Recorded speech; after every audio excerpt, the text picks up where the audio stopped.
오늘도 예배 자리에 나오신 여러분들을 주님의 이름으로 축복합니다. 우리 앞뒤 좌우에 계신 분들과 인사를 나눕시다. 잠잘 오셨습니다. 하나님이 함께 하십니다. 한 번 더 인사합시다. 당신은 하나님의 멋진 걸작품입니다.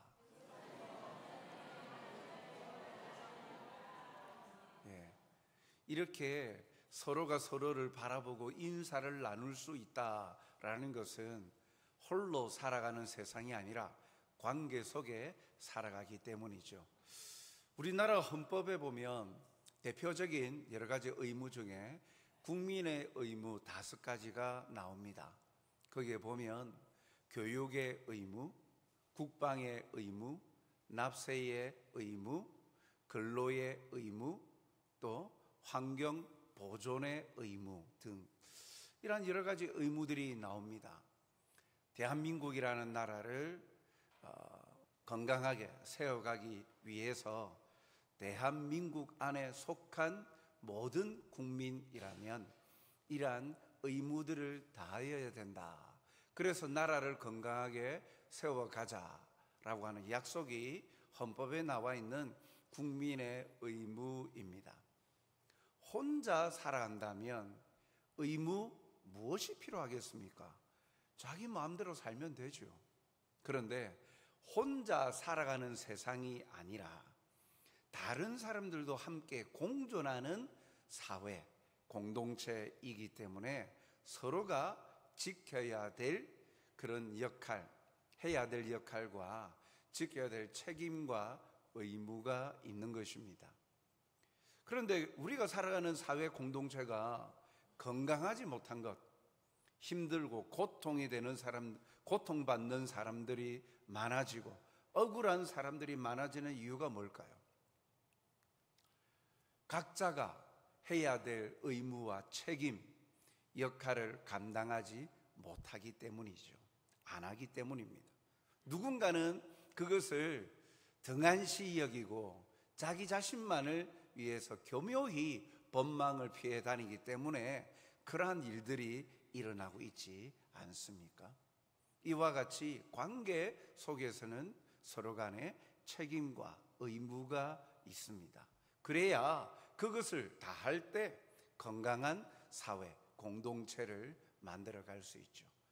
오늘 말씀을 통해서 보면 성경에 나와 있는 이 성도와의 관계, 성도가 세상 이웃과의 관계 속에서 다해야 될 그런 의무, 책임, 그런 자세들에 관하여서 말씀하고 있다라고 볼 수 있습니다.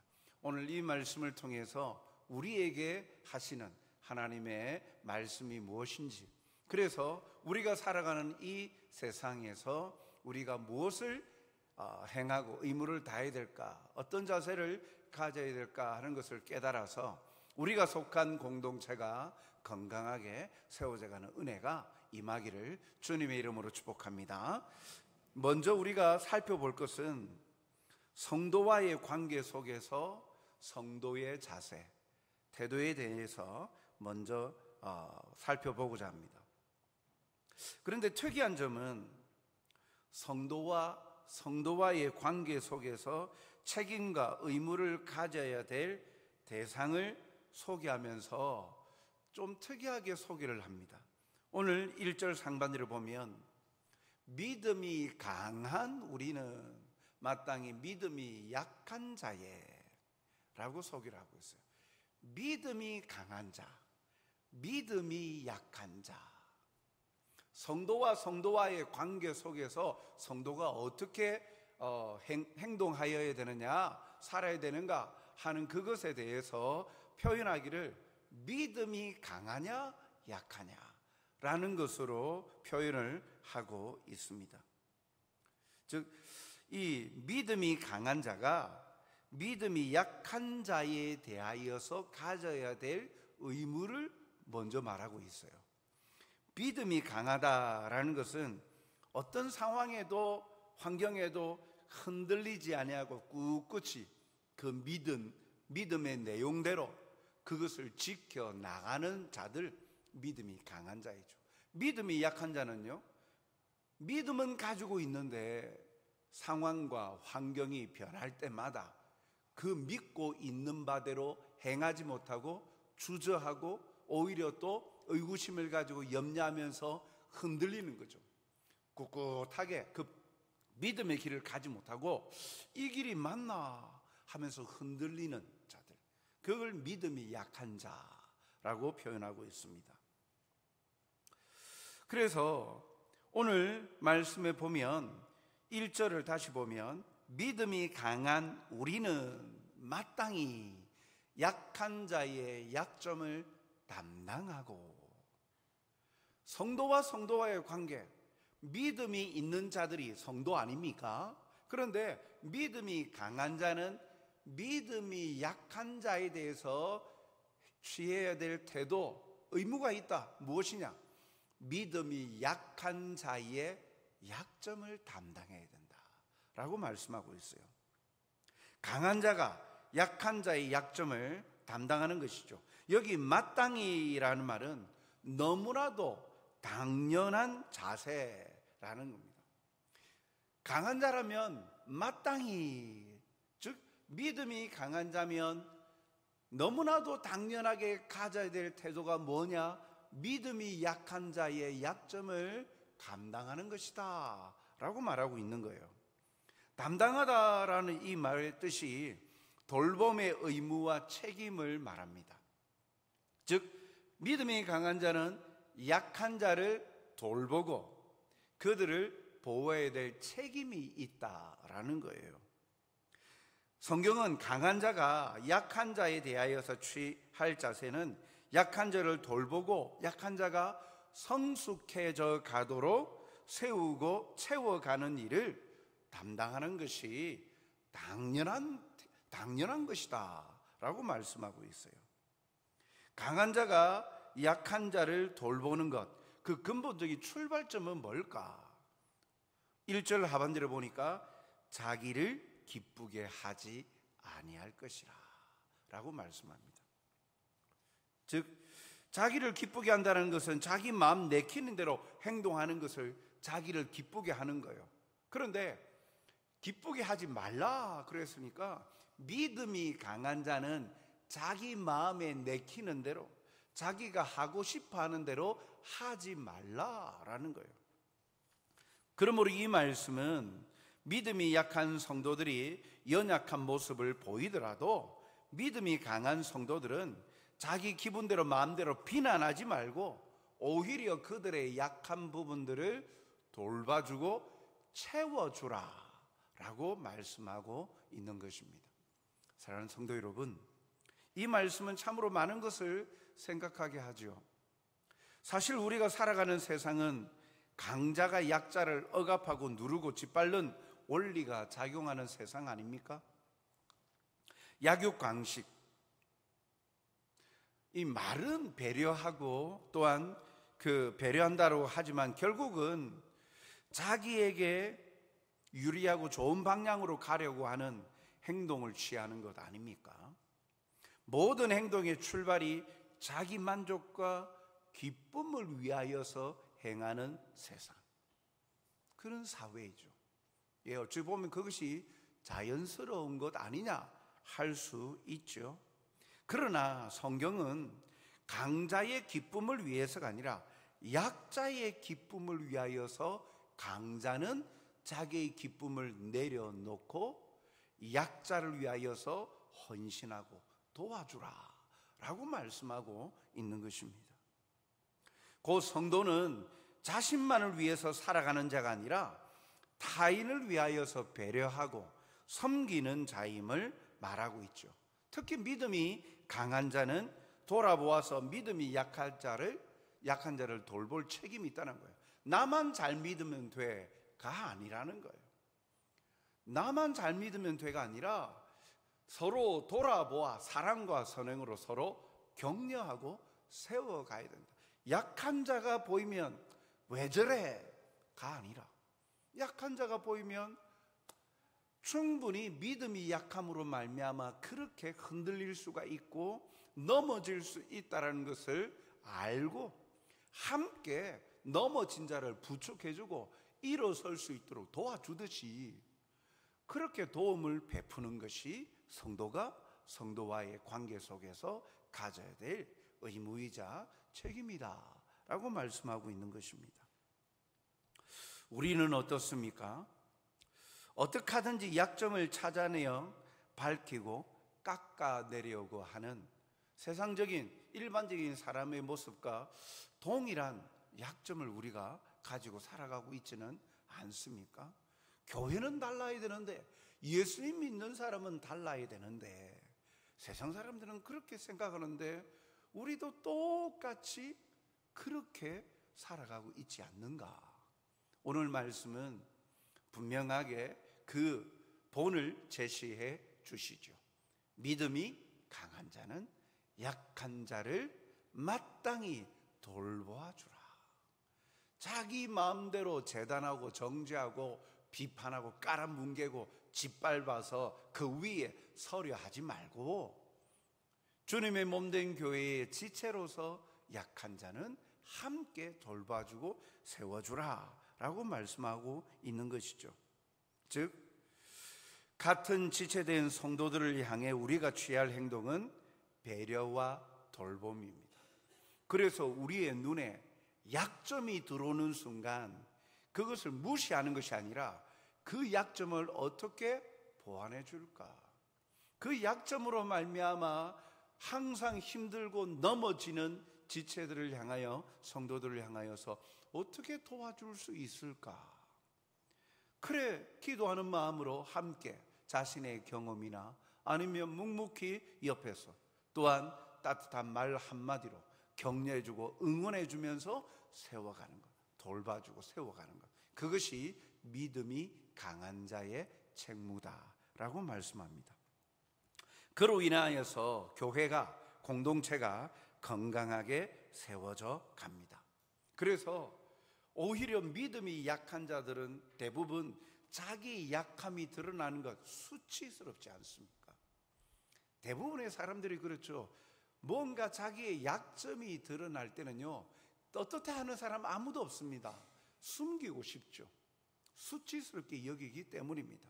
그런데 믿음이 강한 자가 약한 자를 돌봐주는 이러한 공동체, 그런 분위기가 되어지면 믿음이 약한 자들이 자기 약점을 숨기길 그렇게 부끄러워하기보다 오히려 거기에서 자기가 성장하고 자라갈 수 있는 것을 바라보면서 오히려 더 힘을 얻게 되어진다는 거예요.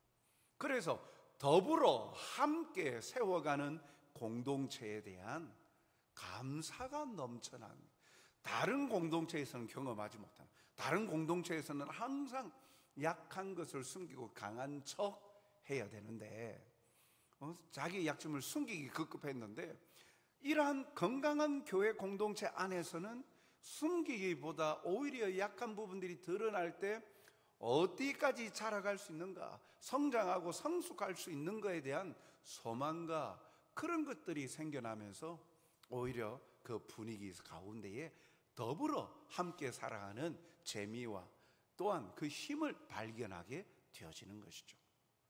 이것이 성경이 말하고 있는 교회 공동체 안에서 성도와 성도와의 관계에서 우리가 취해야 될 책무인 것입니다. 믿음이 강한 자에게, 그리고 그 약점을 채워가고 세워갈 책임이 믿음이 강한 자에게 있음을 기억하고 행하여서 주님의 몸된 교회를 건강하게 세워가는 우리 성전교회 성도들이 되시게 주님의 이름으로 축복합니다. 바울은 이 성도와의 관계뿐만 아니라 더 확장하여서 성도가 이웃과의, 세상 이웃과의 관계 속에서 가져야 될 태도에 대해서 말씀합니다. 2절 상반절에 보니까 우리 각 사람이 이웃을 기쁘게 하되 라고 말하죠. 우리 각 사람, 여기 우리는 성도죠. 성도. 바울이 로마 교회에 편지를 보내면서 우리라고 지칭하는 공동체는 예수님을 구주로 믿고 있는 성도예요. 이 성도 각 사람이 이웃을 기쁘게 해야 된다 라고 말씀하고 있어요. 이는 조금 전에 살펴봤던 1절에 성도가 성도와의 관계 속에서도 자기의 기쁨을 위해서 사는 자가 아니라고 하였죠. 약한 자를 위하여서, 약자의 기쁨을 위하여서 그렇게 사는 것, 그 개념이 확장하여서 성도와의 관계뿐만 아니라 이웃과의 관계 속에서도 이 원리는 확장되어 적용하고 있는 것입니다. 모든 이웃을 기쁘게 하라. 우리 각 사람이 이웃을 기쁘게 하라. 모든 이웃을 기쁘게 하라. 이 말은요, 사람들의 비위를 맞추기 위해서 노력하라라는 말씀이 아닙니다.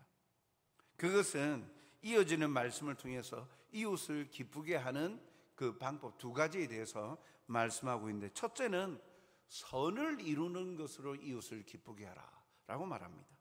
2절 상반절에 보니까 우리 각 사람이 이웃을 기쁘게 하되 선을 이루고 라고 말씀하죠. 선이라는 것은 인간의 이성적인 삶을 사는데 필요한 물질적인 것이나 도덕적인 것이나 종교적인 모든 것을 당시 개념으로 말을 할 수 있죠. 바울은 이웃에게 유익이 되는 모든 것을 가르치면서 특별히 성도라면 그 이웃을 기쁘게 하는데, 그 이웃을 기쁘게 하는 그 주안점은 영적으로 유익이 되는 것까지 포함하고 있는 것입니다. 곧 단순히 도덕적으로 선하고 착하게 대하는 것을 넘어서 영적으로 그들이 선하시고 거룩하신 하나님을 만나도록 참된 기쁨과 구원의 기쁨을 누리게 하도록 도와주는 것, 그것이 선을 이루다라는 개념에 여기 담겨 있는 거예요. 성도라면 우리 이웃을 기쁘게 해야 되는데 하나님을 알게 하는 것, 참된 행복이 무엇인지 구원을 알게 하는 데까지 이르도록 도와주는 것, 그것이 진정 그들이 필요를 하든 필요를 느끼지 못하든 그들의 영적 필요를 채워주는 것, 그걸 선을 이루라, 선을 이루어서 기쁘게 하라 라고 말씀하고 있는 거예요. 영혼 구원을 위하여 복음 전파가 이웃들에게 참된 영원한 기쁨을 주는 선을 이루는 것임을 우리는 기억해야 합니다. 그들의 실제적인 필요도 있지만 그들이 느끼지 못하고 필요를 아직도 깨닫지 못하지만 가장 중요한 것, 이 구원의 소식을 깨닫지 못하여서 멸망의 길로 가고 있는 것을 알고 있는 성도라면 그 이웃에게 복음 전파를 통하여서 구원의 감격과 기쁨을 누리게 하는 것, 그것이 오늘 성경에서 말하고 있는 선을 이루는 것이다. 그것으로 말미암아 이러한 선을 이룸으로 그 이웃을 기쁘게 참된 기쁨의 자리로 이끄는 일이다. 그것이 성도의 책무다라고 말씀하고 있는 거예요. 둘째는요, 덕을 세움으로 이웃을 기쁘게 할 수 있다라고 말씀합니다. 2절 하반절에 보니까 우리 각 사람이 이웃을 기쁘게 하되 덕을 세우도록 할지니라 라고 말씀합니다. 덕을 세운다라는 것은 성도가 성도답게 행동함으로써 세상의 본이 되고 교회가 덕이 되는 것을 말합니다. 그런데 성도들이 이웃을 향하여 덕스럽지 못한 일들을 얼마나 세상에 많이 합니까?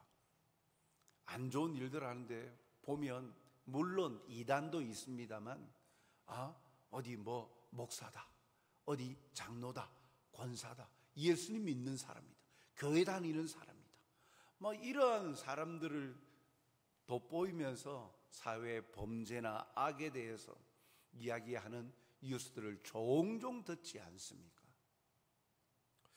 세상의 빛과 소금의 역할을 감당해야 함에도 온갖 비리의 사건에 공공연하게 교회 이름과 주님의 영광을 가리는 일들이 비일비재하게 일어나, 이것은 덕이 되지 못하는 거예요. 덕스럽지 못한 거죠. 일부의 성도들이 성도답지 못하게 삶으로 인해 세상 사람들에게 교회 전체가 부정적으로 평가되고 있지는 않습니까? 교회는 세상의 기쁨이 되고 소망이 되어야 되는데 왜요? 교회를 통하여 하나님의 생명의 구원의 복음이 선포되어졌고, 교회를 통하여 말씀으로 전파되어지는 구원의 요람과 통로 아닙니까? 그래서 어두운 세상, 멸망할 수밖에 없는 세상의 소망이 되어야 되는데, 짜증과 조롱과 멸시의 대상이 되어버린 것이죠. 사랑하는 성도 여러분, 우리는 연약한 사람들을 돕고 이웃에 대해 선을 이루고 덕을 세우기 위해서 최선을 다해야 합니다. 그렇게 되기 위해서 우리의 언행 심사를 깊이 돌아볼 줄 알아야 성숙한 그리스도인이라고 말할 수 있죠. 예수님을 믿는 순간 우리는 한 개인으로 끝나지 아니하고 나는 세상의 빛으로 부르셨기 때문에 나를 통해 세상은 예수님을 발견하는 거예요. 나를 통해 세상은 하나님을 발견하는 거예요. 우리의 아름다운 선행을 통하여 하나님의 그 영광을 나타내기 때문이죠. 그래서 예수님을 믿는 그 순간부터 우리는 개인으로 끝나지 아니하고 우리는 어찌 보면 공인이 되어지는 거예요. 하나님의 나타냄, 예수님의 사랑을 증거하는 공적인 사람이 되는 거예요. 그래서 나를 통하여 하나님의 말씀과 복음, 하나님의 영광을 나타내는 선한 그릇이 되어 도구가 되어야 됨을 우리는 잊지 말아야 됩니다. 사랑하는 성도 여러분, 우리는 연약한 사람들을 돕고 이웃에 대해서 이러한 일들을 감당하는 자입니다. 이것이 우리가 추구해야 될 영적 성장의 참된 목표가 무엇인지도 보여줍니다. 우리는 이웃과의 관계에서 덕을 세우고 선을 이루는 것, 복음을 증거하고 복음을 소유한 자답게, 참된 진리를 소유한 자답게 이 땅의 사람들이 우리를 돌아볼 때 역시 예수님을 믿는 사람은 달라라는 말을 들을 수 있도록, 그것이 그 이웃을 기쁘게 하는 거예요. 그것이 이웃으로 하여금 참된 영원한 생명의 길로 인도할 수 있는 걸음이 되기에 오늘도 우리의 삶을 통해 우리는 선을 이루고 덕을 세워가는 하나님의 신실한 백성들이 다 되시길 주님의 이름으로 축복합니다. 그러면 왜 우리는 이런 삶을 살아야 합니까? 왜 이렇게 살아야 됩니까? 3절 상반절에 보면 그리스도께서도 자기를 기쁘게 하지 아니하셨나니. 우리가 왜 그렇게 살아야 되느냐? 머리 대신 예수님께서 그렇게 사셨기 때문이에요. 예수님 때문입니다. 예수님은 교회의 머리가 되시죠. 우리는 머리 대신 예수님의 몸된 교회잖아요. 몸된 지체들입니다. 그렇게 성도는 예수님을 본받는 삶을 살아가는 자들이에요. 예수님께서도 이 땅에 오셔서 자기의 기쁨을 위하여서 살지 않으셨어요. 범죄한 사람들에게 참된 구원, 참된 생명의 길로 이끄시기 위하여서 때로는 먹지도 못하시고 주무시지도 못하시고 침묵하시면서까지 십자가 고난의 길을 걸으셨던 분이십니다. 데살로니가전서 1장 6절 말씀을 보면 또 너희는 많은 환난 가운데서 성령의 기쁨으로 말씀을 받아 우리와 주를 본받은 자가 되었으니. 여기 너희는 할 때에 바울이 데살로니가 교회 성도들에게 보낸 편지죠. 그러니까 성도예요. 예수님을 믿는 성도들이죠. 우리와 복음 전도자 바울과 함께하는 복음 전도자, 우리와 주를 본받은 자가 되었다. 성도는 주님을 본받은 자다. 예수님을 본받는 자들이기 때문에 예수님이 자기의 기쁨을 위하여서 살지 않으셨으니까 우리도 그렇게 살아야 됨을 말씀하죠. 또 베드로전서 2장 21절에 보면 이를 위하여 너희가 부르심을 받았으니 그리스도도 너희를 위하여 고난을 받으사 너희에게 본을 끼쳐 그 자취를 따라오게 하려 하셨느니라. 우리도 예수님을 따라오게 하시려고 예수님도 우리를 위하여서 고난을 받으셨다. 그러니 너희도, 예수님을 본받는 너희도 예수님처럼 복음이 필요한 자들을 위하여서 자기만의 기쁨을 위하여 살지 말고 이웃의 기쁨을 위하여서, 타인의 기쁨을 위하여서 헌신하고 살아라. 그 중심은 그들에게 필요한 복음을 증가하는 것이죠. 주님께서도 이 땅에서의 삶은 자신의 기쁨을 위해 사시지 않으셨어요. 사람들의 유익을 위하여 사셨는데 자신을 비방한 사람들까지도 품으셨습니다. 누가복음 23장 34절 상반절에 보면 예수님께서 십자가에 못 박히신 그 상태에서도 자신을 비난하는 자들, 그리고 그들을 향하여서 예수께서 이르시되 아버지, 저들을 용서하여 주옵소서. 자기들이 하는 것을 알지 못함이니이다. 예수님께서 십자가의 죽으심과 부활하심으로 구원을 베푸신 것은 자신을 따르고 있는 제자들만을 위해서 하신 것이 아닙니다. 자기를 배척하고 비난하고 조롱하는 그 대적자들까지도 예수님은 품으시고 그들에게 필요한 구원의 소식을 전하신 거예요. 예수님의 감정과 자신의 기쁨만을 위해서 하신다면 굳이 그런 비방과 반대를 받으실 이유가 없지 않습니까?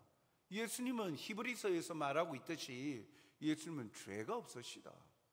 죄가 없으시기 때문에 빌라도 총독도 그 법정 앞에서 아무리 살펴봐도 예수님에게 죄를 찾을 수가 없었잖아요. 그렇다면 응당 죄가 없으신데 그런 부당한 일을 왜 당하십니까? 예수님 자신만의 감정이나 삶을 위해서 산다면 그 자리에서 자기를 비방하는 자들을 향하여서 잘못된 그들을 향하여서 하나님의 권세로 벌하죠. 즉사하게 만들어버리죠.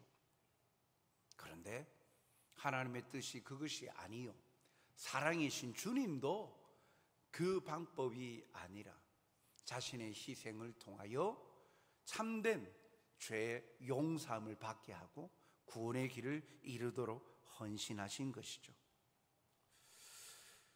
이 글을 적고 있는 바울도 처음에는 예수님을 비방할 뿐만 아니라 예수님을 믿는 자들을 핍박하는 일에 열심인 자 아니었습니까?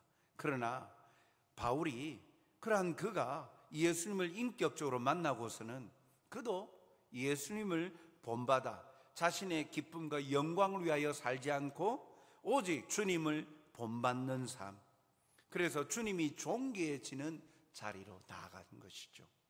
고린도전서 10장 33절에 그가 이렇게 고백합니다. 나와 같이 모든 일에 모든 사람을 기쁘게 하여 자신의 유익을 구하지 아니하고 많은 사람의 유익을 구하여 그들로 구원을 받게 하라. 왜 그들을, 많은 사람들을 기쁘게 하느냐? 그 삶을 통하여서 그들로 구원을 받게 하려고 나와 같이, 자신도 그렇게 행한 것, 자신도 주님을 닮아서 그전에는 자기 영광을 위하여서 예수 믿는 사람들을 잡아 끌고 가고 죽이는 일에 앞장섰던 자였는데 예수님을 만나고 나니까 예수님을 본받게 되어져. 그래서 예수님처럼 40에 하나 감한매를 3번이나 받으면서도 죽기 일보 직전까지 간 그런 상황에서도 전도 여행들을 다니면서 복음을 전하는 이유가 뭐냐? 그 복음을 전함으로 많은 사람들을 기쁘게 하는 이유가 뭐냐? 그들로 복음으로 말미암아 구원을 받게 하려고 자기는 죽어지고 자기 속에 역사하시는 예수님을 보여줌으로, 예수님을 만나게 함으로 모든 사람들이 참된 기쁨, 참된 생명의 진리의 기쁨의 자리에 이르도록 하는 것, 구원받게 하는 것, 그것을 위하여서 나는 주님을 본받아 행한다 라고 말하고 있는 겁니다.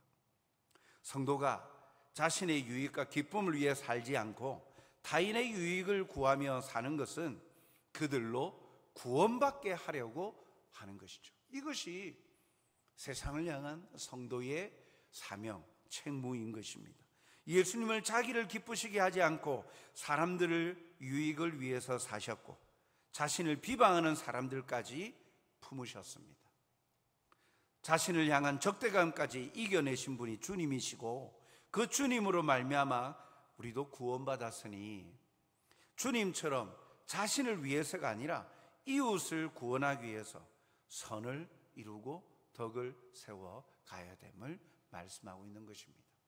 사랑하는 성도 여러분, 요한일서 4장 20절 말씀을 우리 같이 읽도록 하겠습니다.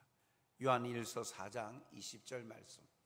누구든지 하나님을 사랑하노라 하고 그 형제를 미워하면 이는 거짓말하는 자니 보는 바 그 형제를 사랑하지 아니하는 자는 보지 못하는 바 하나님을 사랑할 수 없느니라.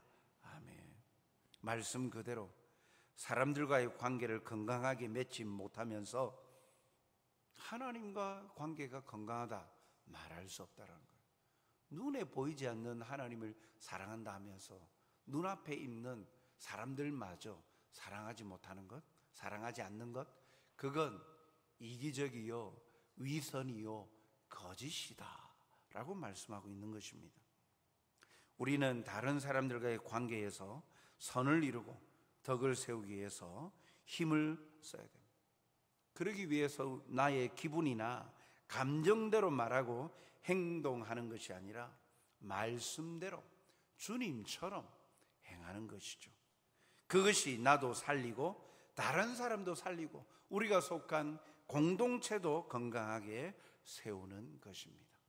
오늘 이 말씀을 우리의 가슴에 담으면서 하나님을 사랑하고 예수님을 구주로 믿는 성도라면 주님이 그러하셨던 나도 주님을 본받는 삶을 살아야 됨을 깨달아서 오늘도 우리의 주위에 믿음이 약한 자들의 약점이 보일 때 약점을 돋보이게 하고 그를 조롱케 하고 그를 부끄럽게 만드는 일을 앞장서는 자가 아니라 그 약점을 보듬어주고 오히려 그 약점이 강점으로 채워져 갈 수 있도록 건강하게 성장할 수 있도록 함께 더불어 세워주는 아름다운 공동체 송정교회가 되기를 주님의 이름으로 축복합니다. 그래서 주위에서 소문이 나서 야, 송정교회 가면 사람들이 다 행복해한다. 사람 만나는 게 그래서 함께 이렇게 모여서 사람 만나는 게 너무 재미있고 즐겁고 행복하고 자존감이 올라가는 그런 모임들이 많다더라. 어느 교회 가면은 그냥 깎아내리고 어디 사람들 만나면 참 마음이 무겁고 괴롭고 힘들어지는데 참 교회는 달라. 그런 이야기가 오늘 말씀대로 순복하는 자들을 통하여서 우리 성정교회가 그렇게 주님이 기뻐하시는 건강하고 아름다운 교회로 세워져 가기를 주님의 이름으로 축복합니다. 사랑과 자비가 풍성하신 아버지 하나님, 오늘도 믿음이 강한 자가 약한 자의 약점을 돌보며 이웃을 기쁘게 하며 선을 이루고 덕을 세워 주님의 발자취를 본받아 살아가야 됨을 가르쳐 주시니 감사합니다. 오늘도 우리의 연약함으로 인하여 우리의 악함으로 인하여 혹여 이 주님의 말씀대로 순종하기보다 자신만의 기쁨을 위하여 살았던 우리의 약점이 있으면 주님 회개하오니 우리를 다듬어 주시고 주님이 기뻐하시는 모습으로 세워져 가게 하여 주옵소서. 더불어 함께 사랑과 선행으로 서로 격려하고 세워서 참으로 이 땅에 천국을 맛보게 하여 주시옵소서. 주님의 은혜를 경험하는 자, 주님의 사랑을 경험하는 자, 그리고 그것을 나누고 행하는 헌신하는 자들을 통하여 함께 속한 모든 구성원들이 행복해하고 감사가 넘치는 아름다운 교회로 든든히 세워주시고 우리의 가정도 그렇게 되어지도록 역사하여 주시옵소서. 감사하며 예수님 이름으로 기도하옵나이다. 아멘.